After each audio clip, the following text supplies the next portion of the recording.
Hi everybody. Galena, Illinois is consistently rated one of the best small towns to visit in the country. Unfortunately for pilots, there have not been many options to access Galena via general aviation. That's all changed, however, thanks to Dustin Duggan and his family. The Horseshoe Mound Airport, formerly called the Heller Airfield, identifier 22 India Lima, is located on the east side of Galena, about 15 nautical miles to the east of Dubuque. Dustin keeps a vehicle on hand for visiting pilots. As we approach from Chicago, you can see some important things about this airstrip. We'll pause the video here to discuss first impressions, just like we're approaching this airport for the very first time from Chicago. You can see to the south of the airport there's a hill. That hill has some towers on it. Those towers go up to 1,300 feet MSL. That's about 500 feet or so above the runway. There's a silo in the red farm buildings just east of the runway.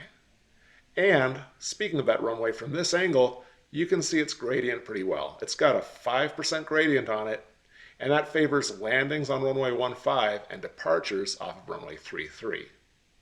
Those departures off runway 33 go out over descending terrain, and it's wide open, very mellow. When you're doing the landing on runway 15, you have a lot of upslope to slow you down, but if you have to do a go-around, you have to be cognizant of the terrain that's off the departure end of the runway. All it takes to steer clear of that terrain is a very gentle left turn, staying to the east of the road. From the farmhouse to the departure end of runway 33 is about 1,900 feet of runway, and you can see there's an additional several hundred feet of usable grass to the south of that. My camera batteries are about to die, so let's do some passes down the runway and take a closer look at the surface. To take a closer look at the runway, we'll start by dragging the field, and we're going to drag the field going downslope. The thought here is we can get a closer look at the missed approach path, we can feel out the winds, and we can do so while we're keeping the airplane pointed towards descending terrain. So if we inadvertently run out of performance, at least we don't have the ground rising up to meet us. Even with that said, I'm keeping a little bit of extra energy on the airplane. We're not planning on landing, so I'm doing this at about 85 miles per hour in my Cessna 170. And you can see, even at 85 miles per hour, it takes only about 15 degrees of bank for us to hold our planned missed approach line.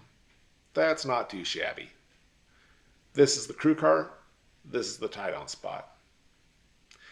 You can see how the terrain seems to descend away from the airplane. You can also see how the runway surface itself is very nicely maintained. There are wind indicators located on both ends of the runway too. The runway itself is 100 feet wide, so these trees that you see, they're about 150 feet off the center line or 50 feet off the edge of the runway. About here my battery died, so I did the pass along runway 33 on the second leg. That being said, you can get a pretty good idea of the upslope on runway 15, along with a pretty good idea of the silo and hill that are out there. I was banking about 25 degrees or so on this turn, and you can see it's pretty easy to stay inside that road and keep the plane turning away from rocks and towers. On shutdown at the airfield, Dustin's family was there to greet us, and they were followed by two of the most gorgeous turkeys I've ever seen, and those turkeys took an immediate interest in my daughter Willow.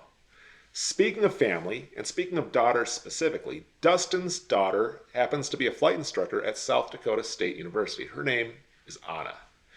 If you stop by the airfield, it would be nice to do what you can to help her along in her career. I brought them some Wisconsin Kringles. I'm sure somebody more connected than me can offer some more meaningful support. Taking off from Horseshoe Mound Airport is pretty easy. If you're using the overrun area, like I did, remember you cannot see the far end of the runway. It's worth a little bit of a taxi to take a peek down the hill and just make sure there aren't deer in the way.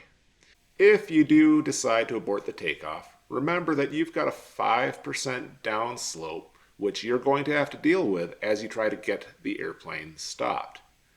Just make sure that does not catch you by surprise. Horseshoe Mound Airport is a really great facility near a really great destination. It opens up Galena to flying date nights and flying weekend trips from Chicago, southern Wisconsin, and eastern Iowa. To make arrangements to visit, look up the airport's details. Again, its identifier is 22 India Lima.